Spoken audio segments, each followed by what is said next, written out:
Էջմիածինն ու Չեխիայի Հանրապետության Վիսոկե Միտո քաղաքը բարեկամության հուշագիր ստորագրեցին։ Երկու երկրների բարեկամությունը ամուր է եղել տարիներ շարունակ, եւ այսօր արդեն երկու հանրապետությունների Էջմիածին եւ Վիսոկե Միտո քաղաքների ներկայացուցիչները ստորագրեցին քույր քաղաք դառնալու հուշագիր։ Հուշագիրը ստորագրվեց Էջմիածնում։ Հյուրերին ընդունեց փոխքաղաքապետ Նորիկ Մուրադյանը։ Վիսոկե Միտոյի քաղաքապետը երկրորդ անգամ էր Հայաստանում։ Շատ է փոխվել Հայաստանը, ավելի գեղեցկացել, զարգացել է։ Այստեղ Էջմիածինը առաջին քաղաքն է, որի հետ մենք քույր քաղաք կդառնանք։ Շատ ուրախ ենք, վստահ ենք, որ լավ բարեկամներ կլինենք, ասաց քաղաքապետ Միրոսլավ Սուսեկը։ Նա հույս հայտնեց, որ երկու քաղաքների բարեկամությունը արդյունավետ եւ փոխշահավետ կլինի բոլոր ոլորտներում։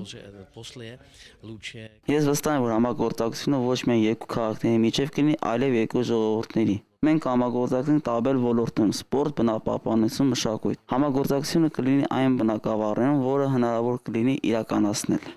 Հյուրերին զարմացրեց նաև Էջմիածնի տարիքը։ 5 քաղաք է, մեր քաղաքն ավելի երիտասարդ է, նշեցին նրանք։ Հուշագրի ստորագրումից հետո ամռանն արդեն Վիսոկե Միտոյում երկու քաղաքների քաղաքապետերը կստորագրեն քույր քաղաք դառնալու պայմանագիրը։ Էջմիածինն այսօր 7 քույր քաղաք ունի, որոնց հետ սերտ համագործակցում է։ Երկու կողմերի համար էլ այդ համագործակցությունը դրական ազդեցություն է ունենում տարբեր բնակավարներում։